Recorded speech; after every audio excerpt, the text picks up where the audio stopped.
Hello, and welcome to the Art of Living Well podcast. I'm Stephanie May Potter, and I'm here with my co-host, Marnie Dotches-Marmette. We created the Art of Living Well podcast to empower you to live your happiest, healthiest, and most authentic life. Each week, we will bring you inspiring and motivating conversations covering health and wellness topics, including fitness, mindset, food, travel, product reviews, and strategies from a variety of experts, including our own bank of knowledge. We are excited to educate, motivate, and inspire you to change the way you perceive health and discover your art of living well. Get ready to feel inspired.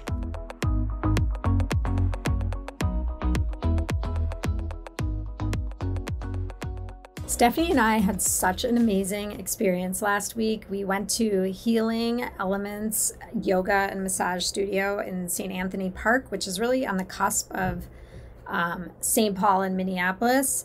And we went there and we took just a wonderful yoga class.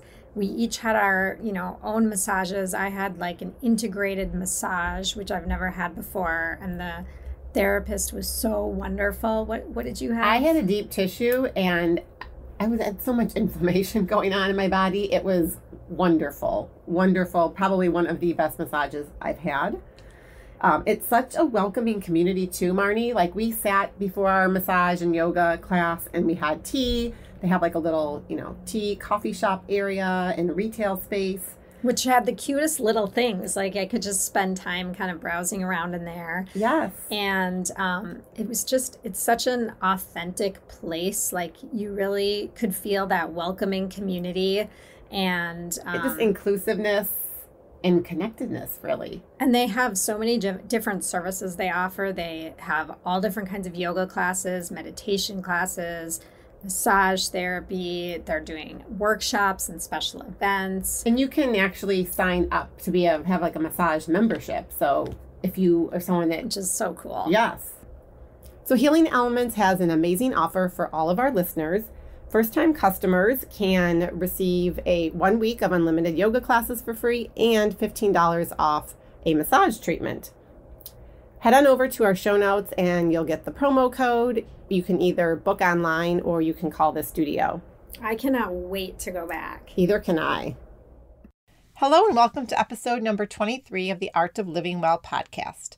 We are thrilled to bring you today's guest, Jared Koch, who is the founder and CEO of the digital media lifestyle brand Clean Plates, which he founded in 2009 after a very successful business career.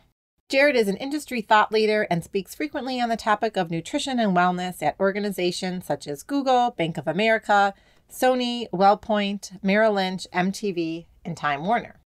Clean Plates is truly an amazing free resource for people to get simple, practical, and enjoyable tips on how to make small changes to your lifestyle, regardless of where you are on your health and wellness journey. And Jared shares a lot of that with us today. He also talks about his philosophy on nutrition and his 5 keys to optimal health, the foundation of which is bioindividuality and honoring the fact that we are all unique and the foods, lifestyle, and exercise that each of us needs can be very different and also will change over time. Marnie and I loved this conversation with Jared. He shares so many of the beliefs and philosophies that we do. In fact, we've all 3 gone to the same health coaching certification program, the Institute for Integrative Nutrition. We know you'll be so inspired by our conversation with Jared to make small changes to take care of yourself while still enjoying your life, because life's too short not to enjoy it. So thank you so much for joining us today. And can you, Jared, start out a little bit about telling us about your background and your own health journey and how that led you to create Clean Plates over like maybe 10 years ago? Yeah, that's about right. Well, thank you for having me. Happy to be here with you guys. So make a long story short, right out of college, I was pre-med, accepted into some medical schools, was a week away from going, and last minute decided at the time I thought I was going to take off for a year. And then what happened was I had joined my brother in a business. I was helping him out over the summer between the end of college and going to medical school.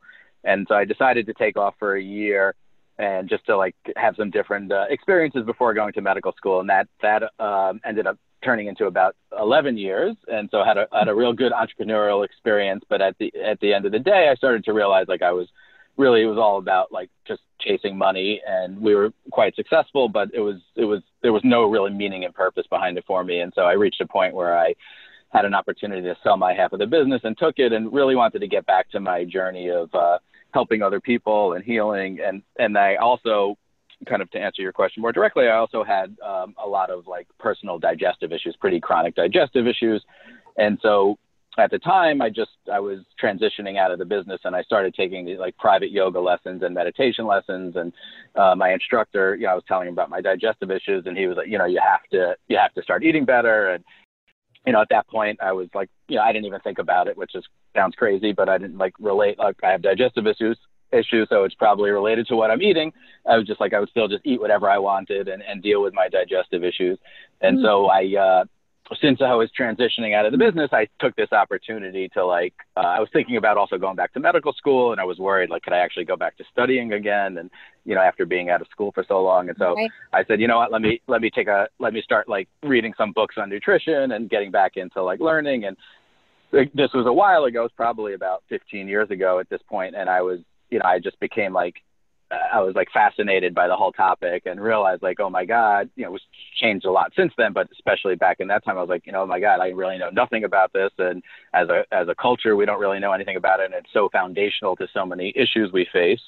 And I kept learning, and I just changed my whole diet, my whole way of eating, and started to heal my digestive issues. And so it was just this really great journey for a few years where I really dove in deep, both just like learning, but also like working on myself. And that led me to like getting a bunch of different, like going through a bunch of different programs and certifications and getting trained. And then just started working one-on-one with people, and kind of like through that was starting to help other people, and also like just helped me to like form my whole philosophy around everything, which then led me to like my working. I was really trying to understand what leads to behavioral change, like what really gets people to change, working with people one-on-one and just talking to a lot of people. And that led me to this concept of clean plates, which actually it's a lot different than it was when we started. I started actually as a restaurant guide to healthy restaurants in New York City and then Los Angeles. And then from there built it into more of a, kind of modern day digital media lifestyle brand. Mm-hmm. So when you started, when you initially started it was launched as a healthy restaurant guide for the cities? Yeah, initially I started actually with a book and like a print, like almost like a Zagat style restaurant guide. It had like the beginning of it was my philosophy on, like it was like 100 pages on my philosophy on nutrition, which we can get into on this talk. And then it was like I went out with like a food writer, and we actually found like the top 100 healthiest, tastiest, most sustainable restaurants in New York City. And then we did the same thing in LA, and it was a great resource for people looking for better quality ingredients at restaurants, especially in New York. It's such a like eating out culture. So I just like started to realize that it was like really needed. Like I always felt like it's one thing to educate people and make them more aware, which is important, but like the only thing that led to real change was giving them practical tools. So it's like, hey, here's this restaurant near where you work or where you live, they have this type of food. It's much better for you. Go eat there. It's, really good. Or how to shop in a grocery store. So really, that's kind of the essence of everything that we do at Clean Plates, is really providing people with practical information that could lead to real change. I love that. And it's very obvious when you go onto your website. Not only is Clean Plates very impressive aesthetically and beautiful eye-catching photos, but there's great content, amazing content with recipes and not only food, but lifestyle tips and skills that can readily be implemented. So they're simple and practical, which I love. That's something that Marnie and I, similar goals for the Art of Living Well, because you can tell people, and give them suggestions on what they should be eating. But if you don't make it somewhat easy for them, they're not going to do it, right? Most people are not. Right. No, 100%. That's just the reality. Like we kind of have this like mantra when we're working on this: it has to be easy, and it has to be enjoyable. Like there has to be pleasure involved. Otherwise people just won't do it. And I don't blame them. I'm busy. I have two young daughters running a business, and it's just like, there's people are, crunched for time, if you will. And so it's like things have to be relatively easy to implement. And also, who doesn't want to enjoy their life and enjoy their food? Exactly. So at what point over the last 10 plus years did you migrate from just being a restaurant guide to then what Clean Plates is today? And I have to calculate, but probably about a good, 5-6 years ago, we first started as like an email newsletter in the local markets in New York and LA. And then we moved to more of a kind of just a national broad focus, which is what we're doing today. And a big part of it for us is really a big part of our focus of how we kind of share our content is through our email newsletter, where we have over 500,000 subscribers. And that's a big part of like really what we try to do is build a great experience for people there and just provide, to what you were saying earlier, just really great quality content with, great advice that's easy and fun to implement. Yes. And do you still offer your healthy restaurant guide, like the physical guide? Is that still something you're doing? No, unfortunately not. It's just I do get asked about it quite a bit still, but it was just too challenging to keep up with on a regular basis, and just it's something that I hope to get back to one day, because I think it's something that people like really found useful and helpful. It just was, from a business standpoint, it didn't make sense for us. But we're always trying to think like, how can we get back to like sharing that information with people in a way that's like that we could actually like keep up with and do in an efficient way. Right. Well, I saw that you still have some of those city guides, very specific cities on their website, so people can. Yeah, we'll sometimes cover like, do, a moment in time, cover a location. You mentioned a few minutes ago that you had like a strong philosophy on nutrition. I think we'd both be really interested in hearing what that is. For sure. So it all ties together, but ultimately what I did was I broke it down into what we're calling now like kind of the 5 secrets or the 5 keys to optimal health.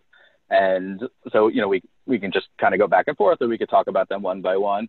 But at the foundation of it all is this concept of bioindividuality, and, more like what's becoming popular nowadays is personalized medicine, personalized nutrition.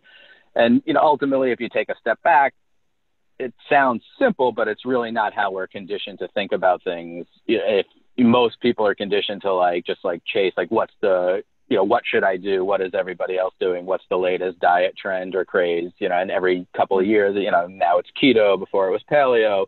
There's, it's low sugar. There's always some kind of diet craze out there every couple of years. And it works for a lot of people, but, never works for everyone. And for the most part, it isn't necessarily, typically isn't sustainable, or which is why something always new is coming along. But, at the root of it all, and I think it really points to the truth and how we have to really shift our way of thinking around it, is that there's no perfect way to eat. Another way to say it is what's right for my body is different than both of your bodies. And so what we really have to do is start finding out what's right for our own bodies. And, there's a lot of factors that go into it, from just, physiologically and genetically what's right for our body, but just what's our budgets, what's our lifestyle, what's our cultural backgrounds. And then even as an individual, things change over time. Are you training for a marathon? Are you sitting at a desk all day? Are you aging? Are you dealing with having to go for surgery or some kind of, your needs change over time. And so the reality is that we all have to kind of find what works for us personally and find a way of implementing that. That's going back to what we were saying before, that's easy and enjoyable, and, not constantly looking outside ourselves for the answers. Exactly. And that once you start changing that way of thinking and that lens of how you're looking at things, it really changes everything. It just changes how you make choices. And so it's really powerful when you actually start engaging with it. And so we really, that's when we're creating content, or, I'm coaching people, always looking at it through that lens, and it's really powerful. So that's kind of the first, and really getting people to really kind of work on that and focus on that is definitely one of the secrets to really changing their lifestyle in a positive way, because it translates to not just nutrition, but even exercise and, what's right for you from a, spiritual standpoint. And, it's just, so it's really kind of finding, kind of taking that time to really get to know yourself. And then second, kind of one of the myths that we try to really take on is this, this approach of counting calories, which is obviously quite prevalent in our culture. And it's not that counting calories is not important or it doesn't play a role, but it's not primary. It's definitely secondary in my mind to the quality of the ingredients. Go ahead. Yeah. And I was just going to say, it's so interesting because Stephanie and I both coach clients as well. And I've just recently had 2 clients that are so stuck on counting calories. I'm like, no, we're not counting calories. That's not what we're doing.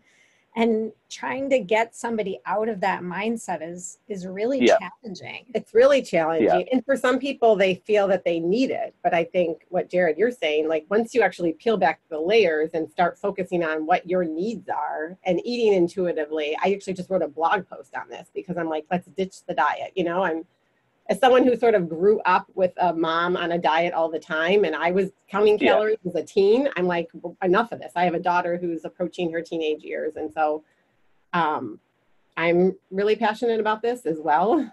Yeah. So love to hear what you guys are doing.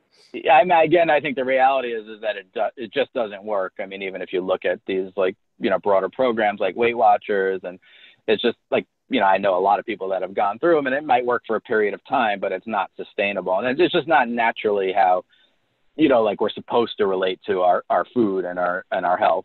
And so and to your point, when you start actually finding the foods that are right for you and your body, and you start actually nourishing your body with nutrients and giving your body what it needs, the calories become really irrelevant because your body, you feel full. When you feel full, your body gets what it needs. When, even if we're counting calories, to starve yourself or to constantly feel hungry because you're counting calories, it's just A, it's not sustainable, and B, it's not enjoyable. And so by focusing on the quality of the ingredients and just eating good quality foods and giving your body what it needs, your cravings go down, your sense of hunger goes down. So you don't even feel the need to necessarily overindulge in food. And so it kind of takes care of itself. And so, by focusing on the secondary aspect of counting calories, oftentimes what happens is people, they don't care. It's like, oh, it's a donut, so I have this many calories, so then I can't eat something else. And they're just, they're not really focusing on what's actually providing, healthful ingredients into their body. Right. And I know that, both bioindividuality and crowding out, which is kind of what we're talking about now, is something that you went to IIN, right, Jared? Yeah. I did, yes. Yes, and Marnie and I did, and those are 2 concepts that that were introduced to us, and they're amazing because they work, right? Yep. Well, to your point, the challenge is that nobody's conditioned for those. We're all conditioned. We're conditioned to count calories. We're conditioned to look for a diet, and so we're not actually approaching our relationship. That, to me, that's why a lot of how I look at it is it's not just the food you're eating, but it's our relationship with food. We have this relationship with food in life, and it's so dysfunctional for so many of us, because these are the fundamental things that have to change. And then once you do that, you're able to have this relationship to food that's actually functional and positive. And you could, most people are afraid that they're going to, by eating healthier, quote unquote, they're going to sacrifice, and it's going to be hard. The reality is it's, once you make the change, it's actually easy, it's enjoyable, you feel good about the foods you're eating, that they're nourishing you, you're enjoying them. So you actually, you don't have all this guilt and confusion and overwhelm and stress. I know a lot of people at Koch, they'll eat a meal and then they'll be talking about it and feeling guilty about it for 2 weeks. Right. It's like, what's the point? And the guilt and the stress that, is created from those situations is worse for you than just eating the chocolate cake in and of itself and moving on and absolutely fine with that. So no, absolutely. Yeah, no, the stress, the hormones, the hormonal imbalances that it create are all kind of worse for your health than the actual chocolate cake, to your point. Right. So sorry, I know you were sorry to interrupt that. But. No, that's all good. All important stuff. So, and then the third one is really just it kind of ties into what we've been talking about with the nutrient-dense foods, but really speaking about plant-based foods and making sure that's no matter what you're eating, and just want to be very clear, that doesn't necessarily mean you have to be vegan. A lot of people, again, oh, you should eat healthier. It's automatically, oh, you're a vegan, you're a vegetarian. that absolutely does not have to be the case. If it works for you, great. I'm not against it, but the reality is, going back to the individuality, is it's not necessarily right for a lot of people. And so, that being said, you don't have to be a vegan or vegetarian, which a lot of people think what plant-based means. But what it does mean is that you want most of your foods to be plant-based, meaning, a lot of vegetables, fruits, nuts and seeds, herbs and spices, beans, legumes, like just really good, high nutrient dense foods. So you get a lot of bang for your buck when you're eating. And that also, going back to your crowding out theory, crowds out a lot of like the cravings and desires for a lot of other poor quality foods. And you don't need to eat it 100% of the time. You could still have, animal foods in your diet, or, snacks and other foods, but you just want a lot of the foods that you're eating to be plant-based. And that's going to give your body, your immune system, just everything. You're going to get most of the nutrients that you need. So that's number 3. And then number 4, it gets into a little bit more practical of just like making, what we do is help educate people on making smart choices, no matter like what they're making their choices about. So especially kind of like when you're food shopping and walking through a supermarket aisle, like, if you're shopping for oil, like how do you evaluate that? If you're shopping for tomato sauce, like, what are the things to look out to? And the reality is nowadays is there's so much out there that's, in terms of just better quality options in every category. Even shopping for potato chips, pretzels, there's just so many different options out there that are, relatively speaking, affordable, that taste good, that are going to give you more nourishment. So it's just about being smart. So even when you're indulging or, whatever you're buying, you're making as smart a choices as you can. And it's not about being, perfect. It's just about making smart choices as much as you can. And so that's the key and essential. And then the 5th one kind of ties it all together and incorporates a lot of what I've been saying, but really all about like proper mindset and just having different tools of how to relate, because no matter what, the reality is it's hard. It's a challenge for people because we are so conditioned in a different way. And we have all these forces coming at us, from, just advertising and, walking around in our local environments and, walking past places that, you walk past a donut shop and you get these amazing smells coming out and, triggers all these cravings. And there's just so many things happening that just makes it challenging for us in our current kind of conditions to do it. And so just giving people like simple tools and, that's just, like one of our big mantras, which I'm sure you guys would agree, is just like progress over perfection. And so not worried about like being perfect. What I've seen with a lot of clients that I've coached is just that, a lot of people get overwhelmed by the thought of having to change everything they're doing. And so they end up doing nothing. And so really encourage people just to make, tiny steps, make one change, add one more vegetable in, a week that you haven't been doing. You don't have to make these broad sweeping changes right away. Just make small changes over time. And then you look back and, everything's different in 6 months. Exactly. And then just try to, you guys, I'm sorry. Oh, no, I think that sometimes is hard for people because everyone wants a quick fix, Right. And I don't know if you see this when you're coaching people, but, 6 months seems like a long time to do a program if you're working with someone, but at the end of the day, that's how long it takes to really make sustainable changes and form new habits. But no one really wants to hear that. They want to do a quick, 14, 21 day fixed diet and have all the pounds drop, right? Right. Yeah, the three of us all know this, but right. Well, when I tell everybody it's taken you, whatever your age, 20, 30, 40, 50, 60, 70 years to get to where you are. So a couple of months to make a change that's going to improve your, like we do so many things and we'll invest money or, time into so many things, but like to really like improve your health, which is like the foundation, and that's the, what I try to instill in people, the foundation of your whole life and the quality of your life, which is really what this is about. Not just about doing it for its own sake, but it's about like, how do I live this amazing life and have the energy and the health and, just like when you feel sick, it's horrible. Like, just so it's like you want to like give your immune system and you want to have incredible energy and just live this awesome life. And that's all we get is this one life. So why not want to make it as optimal as possible? Exactly. So, and I know, and again, the truth, the truth is it's not a sacrifice. It's like you get to the point where I'm at like now, I don't feel like I'm sacrificing anything. I'm loving the foods I'm eating. I eat kind of, all the foods I love, but I do it in a smart way, and I don't feel like I'm giving anything up, but I also feel good that I'm nourishing my body and I'm taking care of myself. And so it's just that like perfect match and point of like, knowing you're doing the right thing, but also enjoying it, which what else could you really ask for? Yeah. And I think that so I feel like I'm at that point, and I think Stephanie does too, but it's taken me, I don't know, maybe 5 or 7 years to get here. And it is amazing once you get to that point and you're eating mostly plant-based or whatever it is, you're eating healthily, whatever that means to you, for you, most of the time. But yet if you do want to indulge in whatever thing is indulgent for you, you don't feel bad about it. And you know that it's, here and there and not regular. And I think for some people, what's hard is they feel then when they're in social situations, the people that are trying to make changes and maybe they're not as far along as we are, they feel deprived. And they're like, well, why can't I eat that? Or, gluten doesn't agree with me. And then they start to feel bad, like, why me? And, it just takes time. And I think the mindset piece, which you talked about last, is really the key to get yourself over that hurdle. Because I do notice in talking to clients and other friends that that's what's really hard. They just feel like they're depriving themselves all the time.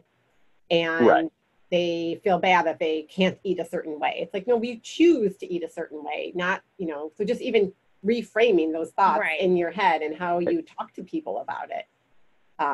No, exactly. I'm depriving myself. No, I love the way I eat. So do I.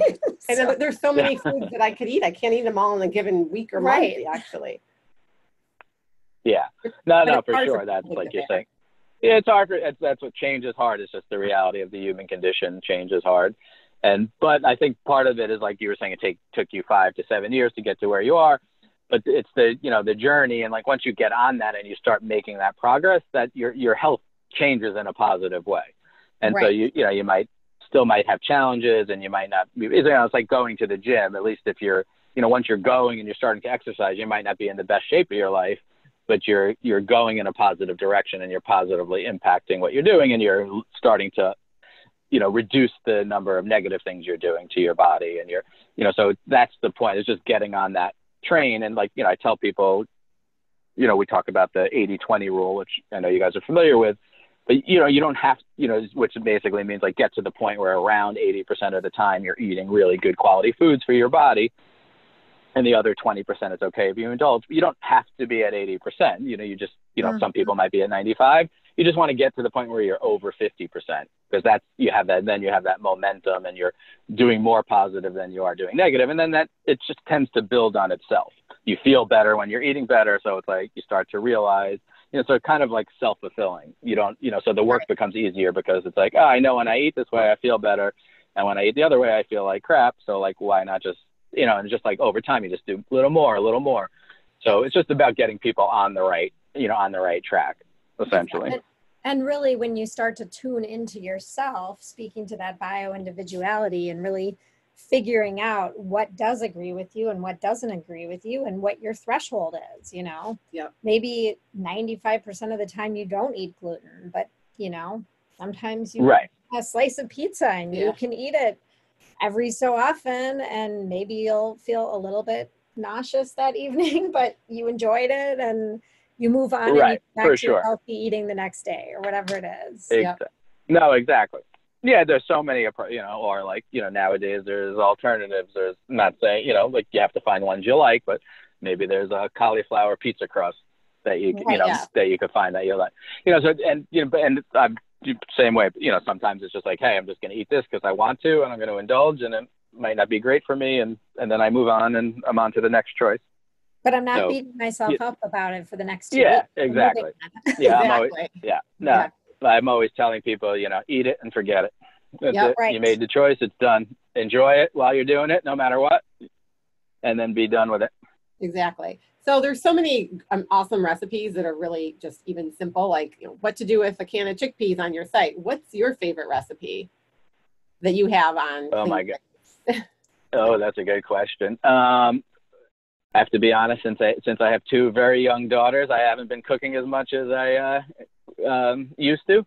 Well, that was actually what I So was going to ask you too, is how, how much do you enjoy cooking, and do your girls like your cooking? Maybe pick their favorite recipe. Yeah.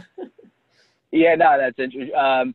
Great question. My older one is just 4.5 now, and she's like a little foodie. She loves eating. She loves trying things. She's the 2-year-old is like, no to everything pretty much, but so we're working on her. But my foreign, it's so much fun. She like loves being in the kitchen and helping and, cutting things and trying things. Like we're now like, slicing like peppers and cucumbers with a little salt on it. And she's like loving that. And she'll eat like anything, like just things you wouldn't think a kid would eat, which is great. So it's fun as a parent also, because you get to like share that with her. So yeah, I love cooking personally. I wish I had more time to be in the kitchen. Before I had kids, I was doing it a lot more. But it kind of changes your sense of timing when you have kids, or at least it has for me. And so, but yeah, no, we try to like just make sure for them, like we're always giving them some kind of vegetables, and but also like not like, it's, with parenting and kids, it becomes, there's definitely challenges. So we just try to make sure like we're presenting them with a lot of good options, but also not limiting them. If they go to a birthday party and there's, unhealthy stuff there, quote unquote, it's like, fine, let them do what other kids are doing, but just, try to communicate with them without like putting much pressure on it. And, they tend to make, I think the tendency as a child, you want to be healthy. So I think that's the human nature. And so as long as you explain to them and talk to them, that's been working well. They're only 4.5 and 2, so things could change. It could get more challenging. So time will tell. Well, but yeah, no. Tools. What's that? You're giving them the tools right now and the foundation that I'm sure, and I have a 15-year-old or almost 15-year-old, and Marnie's got teenagers too. It does get a little bit more challenging when they become teens and wander around on their own and make their own food choices. But when you give them the foundation, and then their bodies start to know and crave what they need to survive, and what not only tastes good, but what helps them thrive, that'll help. And the fact that they're in the kitchen, I was going to say, like, what tips do you have for other parents of younger children? But I think getting them in the kitchen, I'm sure the 4.5-year-old can start to chop, the cucumbers and the carrots and do some things to engage them. Which is amazing. Like, I think that. Go ahead. When I think about my childhood, I was really not in the kitchen at all. And so I didn't learn to cook until I was like in college. Yeah. And then I think about my kids, who now I have 3 teenagers, they all can cook a meal, and they know how to cook a healthy meal. Right. That's not to say that they will necessarily do that all the time, but they can do it, and they enjoy it. Yeah. So I think teaching your kids at, ages 2 and 4 is fantastic. Yeah, no, it's been great. I mean, you have to have a lot of patience, because, they're not exactly efficient in the kitchen, but it's just like, yeah, exactly. And it gets a little extra messy, but they they love it, and they want to do they're just always, they're copycats. They want to do what they see their parents doing. They want to be more grown up, and just so they're just so happy that they're allowed to do something, and they get excited. They just want to learn, and so it's a lot of fun. And to your point, it's just a great skill to have. To really goes back to the old adage. Give a man a fish, feed him for a day. Teach a man how to fish, feed him for a lifetime. Exactly. And it's such a great confidence boost for them to have this skill, right? Yeah, for sure. So we saw that you just launched your new Clean Plates Academy that you've been working on. Quite an impressive list of instructors. Want to just maybe chat briefly and talk about what led you to create the program and what it entails? I think it, kind of goes through some of the stuff that we've been talking about for this conversation. Yeah, for sure. No, for sure. So, I mean, what we've been doing is creating a lot of content and distributing it through our newsletter, and it's great. We get a lot of great feedback, but we'll often get asked, like, how do I go deep? How do I learn more? How do I, go deeper? Do you coach? Which is just challenging for me now, just because I'm so busy. So, though I kind of will often have some like individual clients, it's just hard for me to do a lot of it. And so what just my team and I were talking about, like, how do we kind of like take this philosophy that we've created and not just create content around it, but like give people the chance to really go deeper with it and actually use it as a vehicle to change their lifestyle and actually live the philosophy. And so that was kind of the impetus behind creating this program. So it's, eight-week program that really takes people through this whole, like we're calling it, like our clean plates approach. And, really gives you the tools to really start implementing it into your life.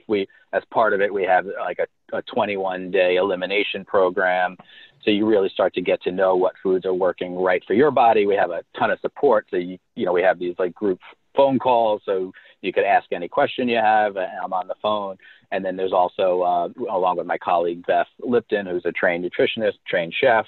So whether it's practical questions about being in the kitchen or shopping or just, personal health issues, we can answer anything. Then we also have this like 24/7 like email support. So you could ask, if you have private questions or, didn't get to ask your questions on the calls. So really wanted to build this mechanism where there's, a lot of education, a lot of support. To your point, we brought in like some like world-class guest instructors to, teach all different topics from, more stuff on nutrition, but also like on sleep, on stress, on exercise, meditation, hormone balance, epigenetics. So just like all different topics. And we keep adding on new guest instructors. So it's really this great comprehensive program. And literally in 60 days, you could start to really like change everything you're doing. And you don't need to, it's not this overwhelming prospect. You could spend several hours a week at your own pace. You could do it anytime. So it gives you the flexibility to do it how you want it. But it really gives you the ability to change the way you've been doing things and really find the way of eating and living and a kind of this, a path to wellness that is right for you. That sounds so cool. Awesome. So if you could give our listener like a quick practical tip or strategy that they could implement right away, what is something you would suggest? I mean, I think always the simplest tip I always give is just like, and I think I mentioned it earlier, is just, whatever you're doing in terms of eating vegetables, add either, a new one to your diet or a little more. Like, we need to get that variety in, and almost everybody I know could stand to eat more vegetables, which is, to me, the most important thing we could do just to start getting more nutrients into our body. And so just, simple, just take the week and just like try a new vegetable or just, eat one more than you've been eating at a meal or, and if you could do more than that, great. But, it doesn't have to be complicated. Just, right. Just add more vegetables or even just like simple, just start to experiment with some different herbs and spices, just like simple things that just make make a big impact. Stuff that's easy, affordable, simple, enjoyable, and just, have fun and just experiment. I love that. And it's something you could, as for parents too, you can implement that with your kids and they can take on that challenge with you. Exactly. No, and that's what I was saying before with our kids. Yeah, we just literally, we're experimenting all the time. We just like my daughter at her preschool, they gave her cucumbers and she liked them. So we're experimenting with like, cucumbers this week. Last week, she saw one of her friends eating like peppers. So, these like sliced peppers as snacks. So we're experimenting, so some of it's just like reacting to what's happening around us and being spontaneous, but also just making sure like that's always like getting, also, especially for kids, takes time to get your taste buds changed. So that's also what's important. Like, even if you try a new vegetable, you might not like it the first time, but, try different ways of seasoning it. And, and B, just like keep trying it after I think typically the rule is like 10 times, but even after a few times, your taste buds start to change and you start to enjoy it more. So you just got to, people just have to be patient. Yes. With kids, but I think adults are could be as picky. For sure. And you can change taste buds at any age. I firmly believe that. Yeah. For sure. But there's plenty of picky adults out there as well. I do think it takes. Oh, no. Yeah, that's what I'm saying. It's the same rule for both adults and kids. Just keep 7 to 12. Yeah, you just got to keep at it. You got to keep trying it. Yep. So, how can people find Clean Plates? And I know you mentioned that you had a special offer for our listeners. Can you tell us how we can find you and your program? Absolutely. So for the program, it's cleanplatesacademy.com, cleanplatesacademy.com. And there, has all the information on the new course, the new program. And then there's a discount code for 25% off, and it's literally just the numbers 25 off, so 25 off. And we'll link that up in the show notes as well. Yes. Excellent, thank you. Well, thank and then you. our general site where our free email newsletter is cleanplates.com. Yes, and highly recommend signing up for those emails. It's funny because last week I was like in bed, which I'm never this sick, for like a day and a half, and I'm looking at my emails lying in bed, and there was something on, flu season and things to boost your immunity as I'm lying there, like literally for 24 hours. And it talked about like stress and how it lowers your, immune response. And I have been a little bit more stressed lately. So it was just a good reminder. I know these things, but even for me, it was a good, it was very serendipitous that it ended up in my inbox at that moment. So. Yeah. Well, I think you make a good point, because for even of those of us that are like living this, like, pretty seriously, and it's still like, that goes, that's why I was like, you need support and you need the reminder. That's just a way, like, we're constantly distracted by so many things, and it's easy to get stressed. It's just the lives we're living. And so, like, that's what I'll often tell people, just by like signing up for the email or taking the course, like, it's just, you have it in your life. And so it's like, that's what your attention is on and your awareness is on. And so that's why the change is happening, just by those choices you're making to put your attention on these things. And it's always that it just, you need to keep hearing this stuff over and over. You need those reminders. Exactly. Absolutely. So Jerry, one question that we always ask our guests is, what does the art of living well mean to you? Excellent question. So, I think it means, different things in different contexts.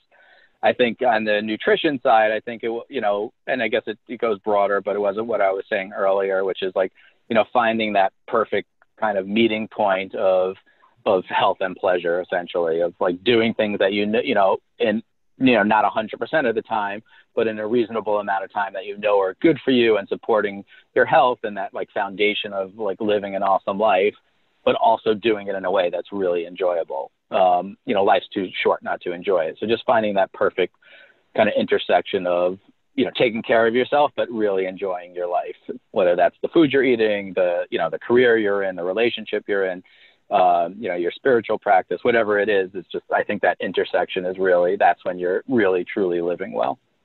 Oh, I love that. That's so well said. Yeah. Great advice for our audience too. Well, thank you so much for your time today. Yeah, this was thank an you awesome so much for being on conversation. the show. We've loved having you, and Yeah, we'll talk to you. Thank you so much for having me. Thank you guys so much. have a great one. You too. Take care. Take care. Bye-bye. Hey, Stephanie. I have been thinking about how I have switched my products in my bathroom to safer, cleaner ingredients, because, over the last few years, I've noticed that I've had a lot of skin rashes and itchy eyes. And as I've become more and more educated about all of the chemicals in our products that we use, I've noticed that everything's kind of cleared up in my skin, and I just am so excited about this, and I want to share this with everybody else. And I want everybody to know about cleaner, safer, beauty products and personal care products. I know. I feel exactly the same. And I think it can be intimidating and very overwhelming at first, because just like when you start reading labels of your food, some of the ingredients don't look familiar. You can't pronounce them. It's similar with beauty and personal care. And honestly, I think it's more confusing, because there are many ingredients that just we don't recognize, and doesn't necessarily mean that they're safe or not. And also when you're buying like a high-end brand, you think that it's going to be this high quality product, and it never really crossed my mind that, wow, like they're putting all kinds of junk in these products. Yeah, absolutely. I think that's a big misnomer, right? Because you're paying for the brand, you're paying a lot of money, you're paying for the packaging, and you assume it's safe. But unfortunately, no one in the U.S. is regulating what ingredients companies put into these products. So Marnie and I are offering this great online workshop coming up on April 22nd. It'll run from 9:15 a.m. Central Time, but it'll all be virtual. You'll get all the materials and recording after, so no worries if you can't make it. So from 9 to 10:15 Central Time. Yes, and you can sign up on our website, which is just www.theartoflivingwell.us/programs. And we're going to dive into this in way more detail and it'll be interactive. So if you have some products that you're wondering if are they safe, are they not, and maybe also, Marnie, you can talk about like what we're going to do in the workshop. Bring those products with you virtually, and you can show them if you can make it to the live version. And we're going to talk about reading ingredient labels and how do you sift through that information. And we're going to talk about the effects some of these chemicals have on our bodies. And also, Stephanie and I recorded a wonderful episode on our podcast, episode 21, that's all about clean beauty and personal care products. And if you want to go listen to that as a little precursor to the workshop, that would be great. Yeah. So we hope you can join us. Message us if you have any questions, and just head on over to our website to sign up. Thank you so much for listening to the Art of Living Well podcast. We are so grateful that you joined us today.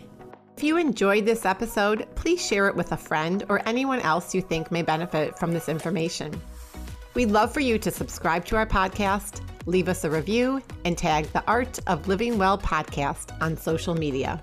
If you want more inspiration in between episodes, you can find us on social media at theartofliving_well on Instagram and Facebook, where we will share snippets from our daily lives and our journey to living well.